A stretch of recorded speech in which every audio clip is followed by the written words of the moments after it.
जी अस्सलाम वालेकुम वरहमतुल्लाहि वबरकातुहू। की हाल चाल है दोस्तों, सारे ठीक ठाक हो।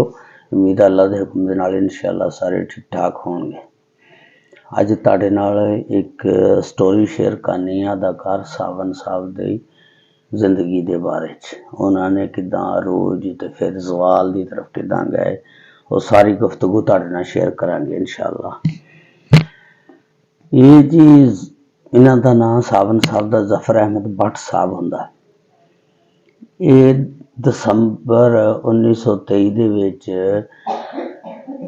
ਸ਼ਹਿਰ ਸਿਆਲਕੋਟ ਦੇ ਵਿੱਚ ਪੈਦਾ ਹੋਏ ਨੇ ਤੇ ਇਹ ਬਹੁਤ ਗਰੀਬ ਘਰਾਣੇ ਨਾਲ ਇਹਨਾਂ ਦਾ ਤਾਲੁਕ ਸੀ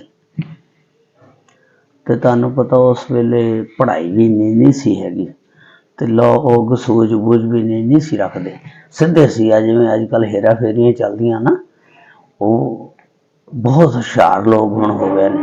उस वेले हेरा फेरियां चलाकी तलीमी शऊर बहुत घट सी ते लोग अनपढ़ सी ते तलीम दा म्यार बहुत ही कम सी ते भी एक गरीब खानदान दे नाल तल्लक रखदा सी ते पढ़िया भी कोई एडा खास नहीं सी, 5 बातां पढ़िया सी ते लेकिन फिर रोजगार की तलाश दे विच ये ना फौज दे विच भर्ती हो गया, क्योंकि जंगे दोम अजीम सी जिहड़ी ओह शुरू होने वाली सी ते उदों ये सोहना चंगा जवान सी, जिन्हों डशकरा कहंदे ने पंजाबी च, गभरू जवान सी ते हड्डां पैरां दा चंगा खुला सी ते ये फौज दे विच भर्ती हो गया।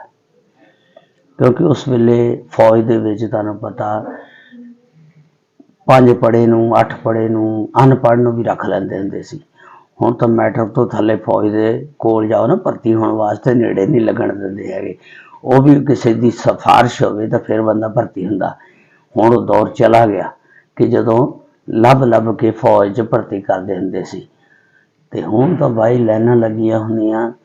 किसी ने MPA दा फोन कराया, किसी ने MNA का फोन कराया, किसी की कोई सिफारिश है ब्रिगेडियर की, जनरल की, तो भाई बहुत मुश्किल आ हुण फौज दे विच भर्ती। उस दौर च बहुत आसानी नाल फौज दे विच भर्ती बंदा हो जाता सी। इन्हां ने सन 1946 तक फौज दे विच ड्यूटी की। उस तो बाद फिर ये अपने शहर सियालकोट आ गए। जिस वेले शहर सियालकोट आए तो आके फिर ज़ाहरा कोई रोज़ी का बंदोबस्त करना सी ना, भी की करना चाहिए। वो दौर से तांगे घोड़े का दौर।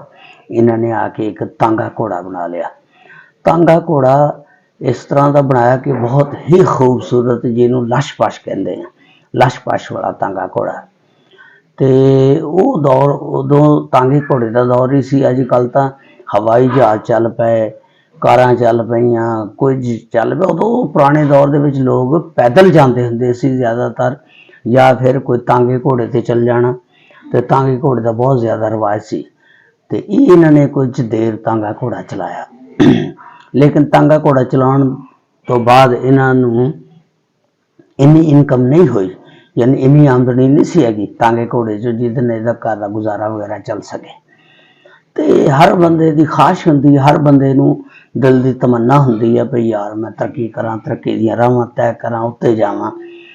तो बस ये भी फिर ना उस दौर दे विच इन्होंने ना रुख किया कराची का। तुहानूं पता जदों सन 46 47 48 दे विच फिर ना ये यानी सन 1955 च कराची जाते हैं। 1955 च जिस वेले कराची जाते हैं ये, तो पहला अजकल का दौर जोड़ा ये तो अजकल बंदा जाता ना कमान, कोई दुबई जा रहा, कोई सऊदीया जा रहा, कोई UK जा रहा, कोई किते जा रहा। उदों साडे जिहड़े पाकिस्तानी हुंदे सी ना, वो कहंदे हुंदे सी चलो यार नौकरी करन कराची चलदे हैं। उदों ये हालत सी, जिहड़ा देखो कराची नहीं जाता हुंदा सी नौकरी करने वास्ते। तो ये भी चला गया बेचारा कराची नौकरी करने वास्ते। सावन साहब ये जिस वेले नौकरी करन उत्थे जांदा, उत्थे जाके ये ना बई कोई प्लंबरी करदा, कोई रंग का काम करदा, कदी कदी मेरी तो मजदूरी जिथे लभ जाए मजदूर बंदे ने की करना। जोड़ा बंदा हो भी अनपढ़ उस बंदे ने की करना, मजदूरी करनी है ना जिथे लभ जाए। तो फिर ये ना एक सिटी सिनेमा से उत्थे कराची, तो उत्थे सियालकोट का एक बंदा सी, उहदा होटल सी। ਤੇ ਆ ਕੇ ਉੱਥੇ ਬਹਿੰਦਾ ਹੁੰਦਾ ਸੀ, ਚਾਹ ਸ਼ਾਹ ਪੀਣੀ ਸ਼ਾਮ ਨੂੰ ਜਦੋਂ ਕੰਮ ਤੋਂ ਫਰਗ ਹੋ ਕੇ ਆਣਾ, ਜਿਸ ਵੇਲੇ ਬੰਦਾ ਵਿਹਲਾ ਹੋ ਜਾਂਦਾ ਸਾਰਾ, ਫਿਰ ਬੰਦਾ ਕਹਿੰਦਾ ਚੱਲਦੇ ਯਾਰਾਂ ਵੇਲੀਆਂ ਕੋਈ ਯਾਰ ਗੱਪਸ਼ਪ ਲਾਉਂਦੇ ਆ। ਤੇ ਇਹ ਫਿਰ ਉੱਥੇ ਹੋਟਲ ਤੇ ਆ ਕੇ ਬਹਿ ਜਾਂਦਾ ਹੁੰਦਾ ਸੀ ਔਰ ਗੱਪਸ਼ਪ ਲਾਉਣ ਵਾਸਤੇ ਆ ਜਾਂਦਾ ਸੀ। ਜਿਸ ਵੇਲੇ ਇਹਨੇ ਉੱਥੇ ਉਹਨਾਂ ਨਾਲ ਤਾਲੁਕਾਤ ਬਣਾਏ ਉੱਥੇ ਸਿਟੀ ਸਿਨੇਮੇ ਦੇ ਜਿਹੜੇ ਰੱਖੇ ਹੁੰਦੇ ਨੇ ਪੰਜਾਬੀ ਜੀ ਕਹ ਗੁੰਡੇ ਵਗੈਰਾ, ਤਾਂ ਕਿ ਜਿਹੜੇ ਬੰਦੇ ਹਰਕਤਾਂ ਕਰਨ ਉਹਨਾਂ ਨੂੰ ਰੋਕਣ ਵਾਸਤੇ। ਤੇ ਇਹ ਆਪ ਖੁਦ ਯਾਨੀ ਚੰਗਾ ਨੌਜਵਾਨ ਸੀ, ਡਸ਼ਕਰਾ ਸੀ, ਹੱਡਾਂ ਪੈਰਾਂ ਦਾ ਖੁੱਲਾ ਸੀ। ਤੇ ਉਹਨਾਂ ਨਾਲ ਤਾਲੁਕਾਤ ਬਣ ਗਏ ਤੇ ਇਹਨੇ ਨਾ ਫਿਰ ਉੱਥੋਂ ਟਿਕਟਾਂ ਲੈ ਕੇ ਬਲੈਕ ਵੇਚਣੀਆਂ ਲੱਗ ਪੈਣੀਆਂ। ਤੁਹਾਨੂੰ ਪਤਾ ਉਹ ਦੌਰ ਇਵੇਂ ਦਾ ਸੀ ਕਿ ਉਦੋਂ ਪਹਿਲਾਂ ਗੈਲਰੀ ਹੁੰਦੀ ਸੀ, ਫਿਰ ਫਸਟ ਕਲਾਸ, ਫਿਰ ਥਰਡ ਕਲਾਸ, ਇਸ ਤਰ੍ਹਾਂ ਟਿਕਟਾਂ ਮਿਲਦੀਆਂ ਹੁੰਦੀਆਂ ਸੀ। ਜਿਸ ਵੇਲੇ ਟਿਕਟਾਂ ਲੈਣ ਜਾਂਦਾ ਨਾ ਬੰਦਾ, ਉਦੋਂ ਉਸ ਦੌਰ ਦੇ ਵਿੱਚ ਮੈਂ ਖੁਦ ਦੇਖਿਆ, ਜਦੋਂ ਬੰਦਾ ਟਿਕਟ ਲੈਣ ਜਾਂਦਾ ਸੀ, ਯਕੀਨ ਕਰੋ ਉੱਤੋਂ ਦੀ ਛਾਲਾਂ ਮਾਰ ਕੇ ਜਾਂਦੇ ਹੁੰਦੇ ਸੀ। ਤੇ ਇਸ ਬੰਦੇ ਨੇ ਫਿਰ ਇਸ ਤਰ੍ਹਾਂ ਕੀਤਾ ਕਿ ਟਿਕਟਾਂ ਪਹਿਲਾਂ ਖਰੀਦ ਕੇ ਰੱਖ ਲੈਣੀਆਂ, ਫਿਰ ਉਹਨੂੰ ਬਲੈਕ ਦੇ ਵਿੱਚ ਵੇਚਣਾ। ਬਲੈਕ ਦੇ ਵਿੱਚ ਮਸਲਨ ਇੱਕ ਟਿਕਟ 50 ਰੁਪਏ ਦੀ ਲਈ ਆ, ਉਹ 70 ਦੀ ਦੇ ਦੇਣੀ, 80 100 ਦੀ, ਇਸ ਤਰ੍ਹਾਂ ਉਹਨੂੰ ਬਲੈਕ ਯਾਨੀ ਕਰਕੇ ਵੇਚਣਾ। ਤੇ ਫਿਰ ਉਸ ਤੋਂ ਬਾਅਦ ਲਾਈਨਾਂ ਸਿੱਧੀਆਂ ਕਰਾਉਣੀਆਂ ਨੇ, ਕਿਉਂਕਿ ਹੱਟਾ ਕੱਟਾ ਸੀ ਉਹ ਜਿਹੜੇ ਸਿਨੇਮੇ ਵਾਲੇ ਸੀ ਡਸ਼ਕਰੇ ਸਾਰੇ, ਉਹਨਾਂ ਨਾਲ ਇਹਦੀ ਯਾਰੀ ਹੋ ਗਈ। ਉੱਥੋਂ ਫਿਰ ਉਹ ਸਾਰਿਆਂ ਨੇ ਇਹਨਾਂ ਨੇ ਕਿਹਾ, ਇਹ ਫਿਲਮਾਂ ਵੀ ਫਿਰ ਵੇਖਦਾ ਸੀ, ਇਹਨੂੰ ਸ਼ੌਕ ਪੈਦਾ ਹੋ ਗਿਆ ਫਿਲਮਾਂ ਦਾ। ਤੇ ਇਹਦੇ ਸਾਰੇ ਯਾਰਾਂ ਬੇਲੀਆਂ ਨੇ ਕਿਹਾ ਯਾਰ ਤੂੰ ਐਡਾ ਨੌਜਵਾਨ ਜਵਾਨ ਆ ਤੇ ਤੈਨੂੰ ਤਾਂ ਯਾਰ ਫਿਲਮਾਂ ਦੇ ਵਿੱਚ ਕੰਮ ਕਰਨਾ ਚਾਹੀਦਾ, ਕਿਉਂਕਿ ਤੇਰੀ ਆਵਾਜ਼ ਵੀ ਬਹੁਤ ਅੱਛੀ ਆ, ਪਿਆਰੀ ਆ ਤੇ ਭਾਰੀ ਆਵਾਜ਼ ਆ, ਤੇ ਤੈਨੂੰ ਫਿਲਮਾਂ 'ਚ ਕੰਮ ਕਰਨਾ ਚਾਹੀਦਾ। ਇਹਨੇ ਕਿਹਾ ਯਾਰ ਵਾਕਈ ਯਾਰ ਕੁਝ ਕਰਨਾ ਤਾਂ ਚਾਹੀਦਾ। ਤੇ ਇਹਨੇ ਨਾ ਫਿਰ ਫਿਲਮ ਸਟੂਡੀਓ ਦਾ ਚੱਕਰ ਲਾਣਾ ਸ਼ੁਰੂ ਕਰਤਾ। ਇਹ 1955 ਦੀ ਗੱਲ ਆ। ਉੱਥੇ ਫਿਰ ਇਹਨਾਂ ਦੀ ਕਮਾਲ ਹੁਸੈਨ ਆ ਹਦਾਇਤਕਾਰ, ਉਹਨਾਂ ਦੇ ਨਾਲ ਇਹਨਾਂ ਦੀ ਮੁਲਾਕਾਤ ਹੋ ਜਾਂਦੀ ਹੈ। ਇਹਨਾਂ ਨੇ ਕਮਾਲ ਹੁਸੈਨ ਸਾਹਿਬ ਨੇ ਨਾ ਇਹਨਾਂ ਨੂੰ ਛੋਟਾ ਜਿਹਾ ਇੱਕ ਰੋਲ ਦਿੱਤਾ ਫਿਲਮ ਕਾਰਨਾਮਾ ਦੇ ਵਿੱਚ, ਲੇਕਿਨ ਉਹ ਫਿਲਮ ਜਿਹੜੀ ਆ ਫਲਾਪ ਹੋ ਗਈ, ਕਾਮਯਾਬ ਨਹੀਂ ਹੋਈ। ਉਹ ਫਿਲਮ ਫਲਾਪ ਹੋ ਗਈ। ਤੇ ਲੇਕਿਨ ਇਹਦੇ ਯਾਰਾਂ ਦੋਸਤਾਂ ਨੇ ਇਹਨੂੰ ਹੌਸਲਾ ਦਿੱਤਾ ਵੀ ਯਾਰ ਗੱਲ ਸੁਣ, ਇਹਦੇ ਵਿੱਚ ਜਿਹੜਾ ਤੇਰਾ ਰੋਲ ਸੀ ਨਾ ਉਹ ਤਾਂ ਨਹੀਂ ਨਾ ਫਲਾਪ ਹੋਇਆ, ਉਹ ਤਾਂ ਬਹੁਤ ਅੱਛਾ ਸੀ ਰੋਲ, ਤੇ ਤੂੰ ਇਸ ਤਰ੍ਹਾਂ ਕਰ, ਆਪਣੀ ਕਿਸਮਤ ਅਜ਼ਮਾਈ ਕਰ, ਤੇ ਤੂੰ ਇਸ ਤਰ੍ਹਾਂ ਕਰ, ਲਾਹੌਰ ਜਿਹੜਾ ਨਾ ਮਰਕਜ਼ ਆ, ਤੇ ਤੂੰ ਉੱਥੇ ਜਾ ਕੇ ਉੱਥੇ ਫਿਲਮਾਂ ਦੇ ਵਿੱਚ ਕੋਈ ਟਰਾਈ ਮਾਰ, ਹੋ ਸਕਦਾ ਅੱਲਾ ਤੇਰਾ ਜੱਕਾ ਲਾ ਦੇਵੇ। ਤੇ ਹਰ ਬੰਦਾ ਫਿਰ ਕਿਸਮਤ ਅਜ਼ਮਾਈ ਤਾਂ ਕਰਦਾ ਨਾ। ਉੱਥੋਂ ਫਿਰ ਉਹਨੇ ਆਪਣਾ ਬੋਰੀਆ ਬਿਸਤਰ ਚੁੱਕਿਆ ਤੇ ਚੁੱਕ ਕੇ ਤੇ ਚੱਲ ਲਾਹੌਰ। ਜਿਸ ਵੇਲੇ ਲਾਹੌਰ ਆਇਆ ਤੇ ਆ ਕੇ ਇਹਨੇ ਨਾ ਫਿਰ ਉੱਥੇ ਜਿੱਥੇ ਫਿਲਮਾਂ ਬਣਦੀਆਂ ਸਟੂਡੀਓ ਦੇ ਵਿੱਚ, ਉੱਥੇ ਹਦਾਇਤਕਾਰਾਂ ਨਾਲ, ਸਾਰਿਆਂ ਨਾਲ, ਡਾਇਰੈਕਟਰਾਂ ਨਾਲ ਤਾਲੁਕਾਤ ਬਣਾਉਣੇ ਸ਼ੁਰੂ ਕਰਤੇ। ਜਿਸ ਵੇਲੇ ਇਹਨੇ ਤਾਲੁਕਾਤ ਬਣਾਉਣੇ ਸ਼ੁਰੂ ਕਰਤੇ, ਇਹਨੂੰ ਸਭ ਤੋਂ ਪਹਿਲਾਂ 1957 ਦੇ ਵਿੱਚ ਆਸ-ਪਾਸ ਤੇ 16 ਆਨੇ ਫਿਲਮ ਦੇ ਵਿੱਚ ਕੰਮ ਕਰਨ ਦਾ ਮੌਕਾ ਮਿਲਿਆ। ਤੇ ਫਿਰ ਇਹ ਹੌਲੀ ਹੌਲੀ ਫਿਰ ਵਧਦੇ ਗਏ। ਫਿਰ 1959 ਦੇ ਵਿੱਚ ਸ਼ੇਰਾ ਫਿਲਮ ਬਣੀ ਤੇ ਫਿਰ ਹੌਲੀ ਹੌਲੀ ਤਰੱਕੀ ਦੀਆਂ ਮੰਜ਼ਿਲਾਂ ਤੈਅ ਕਰਦੇ ਗਏ। ਤੇ ਫਿਰ ਸਭ ਤੋਂ ਜ਼ਿਆਦਾ ਜਿਹੜੀ ਇਹਨਾਂ ਨੂੰ ਮਸ਼ਹੂਰੀ ਮਿਲੀ 1963 ਦੇ ਵਿੱਚ 30 ਸਮਾਰ ਖਾਨ ਫਿਲਮ, ਜਿੱਥੋਂ ਇਹ ਚਮਕੇ, ਜਿੱਥੋਂ ਇਹ ਸਮਾਨਾਂ ਦੀਆਂ ਬੁਲੰਦੀਆਂ ਤੇ ਪਹੁੰਚੇ। 30 ਸਮਾਰ ਖਾਨ ਫਿਲਮ ਜਿਹੜੀ ਉਹ ਇਹਨੂੰ ਸ਼ੋਹਰਤ ਦੀਆਂ ਬੁਲੰਦੀਆਂ ਤੇ ਪਹੁੰਚਾਤਾ। ਯਾਨੀ ਬਸ ਫਿਰ ਉਸ ਤੋਂ ਬਾਅਦ ਇਹ ਚੜ੍ਹਦੇ ਹੀ ਗਏ। ਤੇ ਫਿਰ ਸਨ 1965 ਦੇ ਵਿੱਚ ਮਲੰਗੀ ਫਿਲਮ ਬਣੀ। ਉਸ ਫਿਲਮ ਨੇ ਵੀ ਬਹੁਤ ਜ਼ਿਆਦਾ ਰੋਜ ਪਾਇਆ। ਤੇ ਦੇਖ ਲਓ ਕਿ ਤੁਸੀਂ ਜਿਹੜੀ ਇਹ 30 ਸਮਾਰ ਖਾਨ ਫਿਲਮ ਸੀ ਨਾ, ਇਹ 6 ਮਾਹ ਚੱਲੀ, ਪੂਰੇ 6 ਮਾਹ। ਤੇ ਫਿਰ ਮਲੰਗੀ ਫਿਲਮ ਵੀ ਬਹੁਤ ਅੱਛੀ ਚੱਲੀ। ਫਿਰ ਇਹਨਾਂ ਦੇ ਯਾਨੀ ਬਹੁਤ ਅੱਛਾ ਯਾਨੀ ਇਹ ਬਣ ਗਿਆ ਬਹੁਤ ਵੱਡਾ ਅਦਾਕਾਰ। ਤੇ ਫਿਰ ਹੌਲੀ ਹੌਲੀ ਇਹਨੇ ਬਹੁਤ ਸਾਰੀਆਂ ਫਿਲਮਾਂ ਕੀਤੀਆਂ, ਜਿਹਦੇ ਵਿੱਚ ਤੁਹਾਨੂੰ ਮੈਂ ਸਾਰਿਆਂ ਦੇ ਨਾਮ ਦੱਸਦਾ। ਦੇਖ ਲਓ ਬਈ, ਇਹਨੇ ਸਭ ਤੋਂ ਪਹਿਲਾਂ 1956 ਦੇ ਵਿੱਚ ਕਾਰਨਾਮਾ ਫਿਲਮ ਉਰਦੂ ਕੀਤੀ ਸੀ, ਜਿਹੜੀ ਫਲਾਪ ਹੋ ਗਈ। ਫਿਰ 1957 ਚ ਆਸ-ਪਾਸ 16 ਆਨੇ। ਫਿਰ 1963 ਦੇ ਵਿੱਚ ਫਿਲਮ 30 ਸਮਾਰ ਖਾਨ ਜੀ ਤੋਂ ਚਮਕੇ। ਫਿਰ 1964 ਦੇ ਵਿੱਚ ਮਲੰਗੀ, ਡੋਲੀ। ਫਿਰ 1965 ਦੇ ਵਿੱਚ ਭਰਿਆ ਮੇਲਾ, ਨਾਜ਼ਮ ਲੋਹਾਰ, ਫਿਰ 1966 ਦੇ ਵਿੱਚ ਚੰਨ ਮੱਖਣਾ, ਸੱਜਣ ਪਿਆਰੇ ਆ, ਪੰਜ ਦਰਿਆ। 1966 ਦੇ ਵਿੱਚ ਫਿਰ ਇਹਨਾਂ ਨੂੰ ਟਾਈਟਲ ਦੇ ਰੋਲ ਮਿਲਣੇ ਸ਼ੁਰੂ ਹੋ ਗਏ, ਜਿਹਦੇ ਵਿੱਚ ਇਹਨਾਂ ਨੇ ਗੁੰਗਾ ਫਿਲਮ ਦੇ ਵਿੱਚ ਕੰਮ ਕੀਤਾ ਤੇ ਔਰ ਫਿਰ ਉਹ ਬਸ ਫਿਰ ਉੱਤੇ ਹੀ ਚੜ੍ਹਦੇ ਗਏ। ਉਸ ਤੋਂ ਬਾਅਦ ਫਿਰ ਇਹਨਾਂ ਨੇ ਜਿਗਰੀ ਯਾਰ ਕੀਤੀ ਤੇ 1967 ਦੇ ਵਿੱਚ ਜਾਨੀ ਦੁਸ਼ਮਣ। ਬਸ ਫਿਰ ਇਹਨਾਂ ਦੀਆਂ ਉੱਤੇ ਹੀ ਜਾਂਦੀਆਂ ਰਹੀਆਂ ਤਰੱਕੀਆਂ ਤੇ ਯਾਨੀ ਅਸਮਾਨ ਦੀਆਂ ਬੁਲੰਦੀਆਂ ਤੇ ਪਹੁੰਚ ਗਏ। ਫਿਰ 1970 ਦੇ ਵਿੱਚ ਇੱਕ ਫਿਲਮ ਬਣਦੀ ਆ ਅਨਵਰਾ। ਬਸ ਉਸ ਫਿਲਮ ਨੇ ਨਾ ਇਹ 75 ਹਫ਼ਤੇ ਤੱਕ ਲੱਗੀ ਰਹੀ ਹੈ ਫਿਲਮ। ਦੱਸਦੇ ਨੇ ਕਿ 75 ਹਫ਼ਤੇ ਤੱਕ ਫਿਲਮ ਲੱਗੀ ਰਹੀ ਇਹ ਅਨਵਰਾ ਫਿਲਮ। ਤੋਂ ਫਿਰ ਬਸ ਅਸਮਾਨ ਦੀਆਂ ਬੁਲੰਦੀਆਂ ਤੇ ਪਹੁੰਚ ਗਏ, ਬਹੁਤ ਉੱਤੇ ਚਲੇ ਗਏ।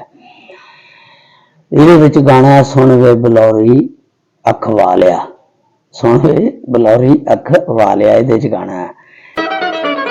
ਸੁਣ ਵੇ ਬਲੌਰੀ ਅੱਖ ਵਾਲਿਆ, ਅੱਖਾਂ ਦਿਲ ਤੇ ਨਾਲ ਲਾ ਲਿਆ, ਤੇਰੀ ਮਿਹਰਬਾਨੀ ਮੇਰੇ ਹਾਣੀ ਮੇਰਾ ਬਣ ਜਾ, ਤੇਰੀ ਮਿਹਰਬਾਨੀ ਮੇਰੇ ਹਾਣੀ ਮੇਰਾ ਬਣ ਜਾ, ਸੁਣ ਵੇ ਬਲੌਰੀ ਅੱਖ ਵਾਲਿਆ। 70 ਤੋਂ ਬਾਅਦ ਇਹ ਅਨਵਾਰਾ ਜਿਸ ਵੇਲੇ ਬਣੀ ਤੇ ਤੁਹਾਨੂੰ ਪਤਾ ਫਿਰ ਬੰਦਾ ਜਿਸ ਵੇਲੇ ਅਸਮਾਨ ਦੀਆਂ ਬੁਲੰਦੀਆਂ ਤੇ ਪਹੁੰਚ ਜਾਂਦਾ ਉਹਨੂੰ ਥੋੜੀ ਜਿਹੀ ਫਿਰ ਗਰੂਰ ਘਮੰਡ ਤਕੱਬਰ ਵੀ ਆ ਜਾਂਦਾ, ਕਿਉਂਕਿ ਇਹਨਾਂ ਨੇ ਕਿਹਾ ਕਿ ਯਾਰ ਮੈਂ ਤਾਂ ਹੁਣ ਬਹੁਤ ਵੱਡਾ ਬਣ ਗਿਆ ਤੇ ਮੇਰੇ ਵਰਗਾ ਰੋਲ ਕੋਈ ਵੀ ਬੰਦਾ ਨਹੀਂ ਕਰ ਸਕਦਾ। ਤੇ ਇਸ ਨੇ ਨਾ ਫਿਰ ਇੱਕ ਫਿਲਮ ਫਿਰ 1972 ਚ ਖਾਨ ਚਾਚਾ ਬਣੀ ਤੇ ਉਹ ਫਿਲਮ ਨੇ ਫਿਰ ਇਹਨਾਂ ਨੂੰ ਹੋਰ ਉੱਤੇ ਚੜਾਤਾ ਤੇ ਬਹੁਤ ਜ਼ਿਆਦਾ ਮਸ਼ਹੂਰ ਹੋ ਗਏ। ਤੇ ਫਿਰ ਗਰੂਰ ਘਮੰਡ ਤਕੱਬਰ ਜਿਹੜਾ ਉਹ ਇਨਸਾਨ ਦੇ ਜ਼ਵਾਲ ਦਾ ਸਬਬ ਬਣਦਾ।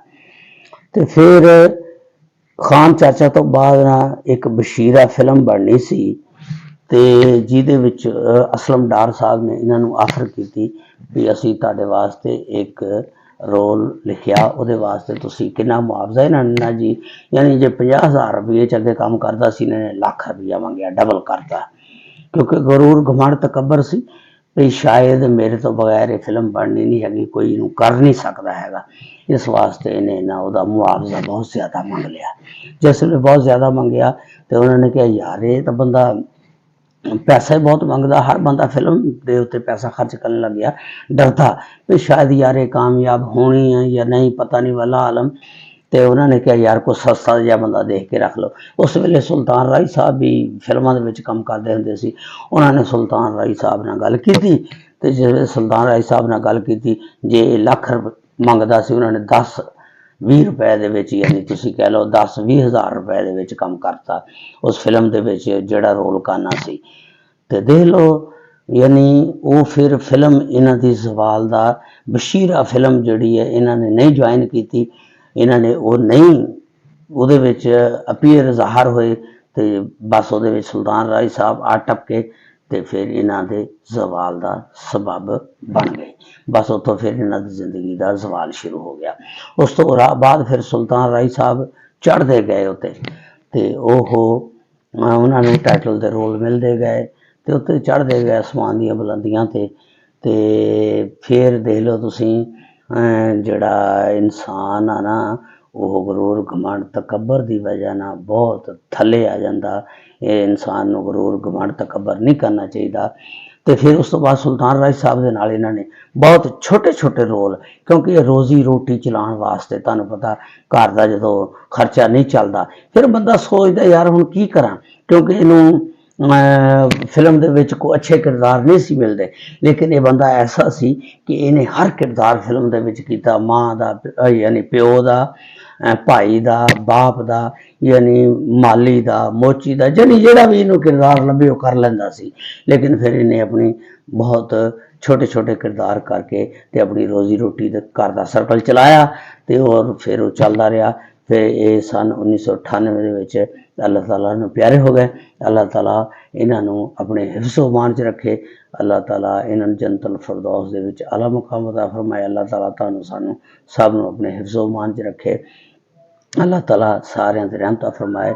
ਸਾਡੇ ਜਿੰਨੇ ਵੀ ਅਦਾਕਾਰ फौत हो गए ने। अल्लाह ताला सब नूं जन्नतुल फिरदौस च अला मुकाम अता फरमाए। अस्सलामु अलैकुम व रहमतुल्लाहि व बरकातुहू।